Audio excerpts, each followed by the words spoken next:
फैला सकते हैं। तो देखिए, कबीर दास जी या राम प्रसाद बिस्मिल जी, ये ऐसा लगता है जैसे हम लोगों के परिवार के ही एक अंग हैं। हम लोग की जो नई पीढ़ी है उन तक इन चीजों को पहुंचाने की, और बल्कि कबीर दास जी और राम प्रसाद बिस्मिल जी ही नहीं, बल्कि और भी तमाम, नरसिंह मेहता जी के बारे में अभी हम आपको सुनवाने जा रहे हैं। प्रफुल्ल डी सेठ जी, जो कि जाने माने फार्मासिस्ट हैं, और रंजना बेन जी धर्मपत्नी, आज कितना शोभायमान हो रही हैं आरजेएस के आजादी की अमृत गाथा के 74वें अंक में। किस तरह से ये परिवार जुड़कर और इसे एक वट वृक्ष बनाने के काम में लगा हुआ है, पूरे विश्व को एक संदेश देने का।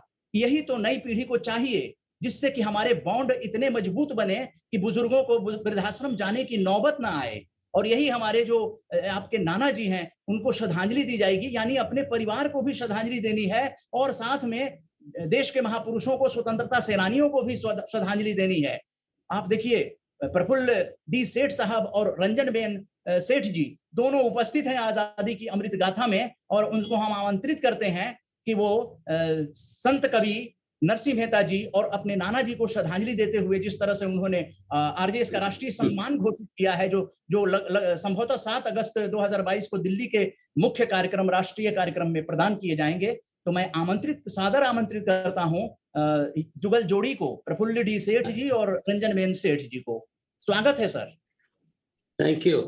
मेरा ये सौभाग्य है कि इस सीरीज ऑफ आजादी की अमृत गाथा जो 74 का एपिसोड है, इस प्रोग्राम में सकारात्मक विचार को हम आगे बढ़ाते हुए अपने नाना जी के बारे में 2 शब्द आपके सामने रखते हैं। मैं उदय बन्ना जी और आरजेएस परिवार और मेरे अपने भाई श्री बिजॉन मिश्रा जी का इस अवसर पर आभार व्यक्त करता हूं। मेरे नाना जी श्री मुलजी भाई त्रिभुवन दास तलाटी का जन्म मार्च 1894 में गुजरात के खेड़ा जिले, जो अब आनंद जिला कहता है, उधर उमरेठ गांव में हुआ। मेरी नानी परसनबेन और मेरे नाना दोनों श्री अरबिंदो और द मदर के सानिध्य के लिए पौंडीचेरी जाते थे। मेरे नाना जी ने अपनी कार्य की शुरुआत रेलवे के टेलीग्राफ डिपार्टमेंट में बलसार गांव में करी, लेकिन शीघ्र ही उसे छोड़कर मैडम मॉन्टेसरी शिक्षा प्रणाली को सीख में मैडम मॉन्टेसरी से हासिल की।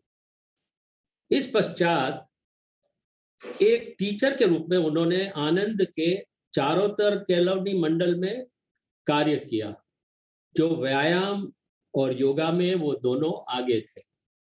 नाना जी ने श्री अरबिंदो योगा और पब्लिकेशंस और बुक्स द्वारा गुजराती इच्छुकों को अवगत कराया। मेरे नाना जी अपनी पूरी जिंदगी एक सादगी में गुजारी और हमें सिखाया कि अपने सेवा में सादगी कैसे हम। उनका शरीर जनवरी 8, 1984 में शांत हुआ। आज हम उन्हें श्रद्धांजलि अर्पित करते हैं और उनके आदर्शों को अपनाने की कोशिश। जय हिंद, वंदे मातरम। अब 2 शब्द श्री नरसिंह मेहता के बारे में। श्री नरसिंह मेहता 15वीं सदी के गुजरात के संत कवि और आदि कवि के नाम से प्रचलित हुए। उनका जन्म तालोजा गांव के भावनगर डिस्ट्रिक्ट में हुआ। वो कृष्ण भगवान के भक्त थे और पूरी जिंदगी उनकी भक्ति अपने काव्यों द्वारा उन्होंने व्यक्त करी। उन्होंने कुछ 22,000 भजन कीर्तन की रचना करी। उनका परिचय उनके भजन वैष्णव भजन तो तेने कहिए जो पीड़ पराई जाने रे, इससे होता है। ये भजन महात्मा गांधी जी को अति प्रिय था। इस भजन के हर एक पंक्ति में हमें सकारात्मक सोच की पहचान कराती है, और हम सकारात्मक सोच कैसे ला सकते हैं, उनका परिचय। आज हम आरजेएस परिवार की इस मुहिम की प्रशंसा करते हैं। It is connecting us with our past. If we don't, we will forget them and then their sacrifices. RJS परिवार का आभार व्यक्त करते हैं और हमारी नाना जी की स्मृति में नरसिंह मेहता जी को भारत उदय राष्ट्रीय सम्मान के लिए घोषित किया गया है, उसकी प्रशंसा करते हैं। अब मैं मेरी पत्नी रंजन जी से विनती करूंगा कि वो नरसिंह मेहता की उस फेमस भजन को आपके सामने पढ़ के सुनाए। नमस्ते।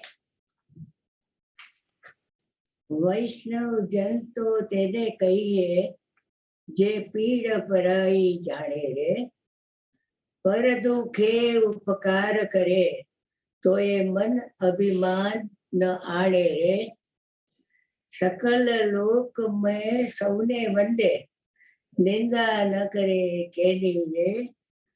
वाच काच मन निष्ठर राखे, धन धन जननी तेरी है तेरी रे। श्रम दृष्टि ने तृष्णा त्यागी, परस्त्री जैने मातरे।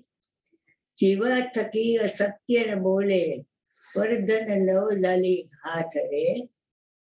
मोह माया व्यापे नहीं जेने, दृढ़ वैराग्य जना मन मारे।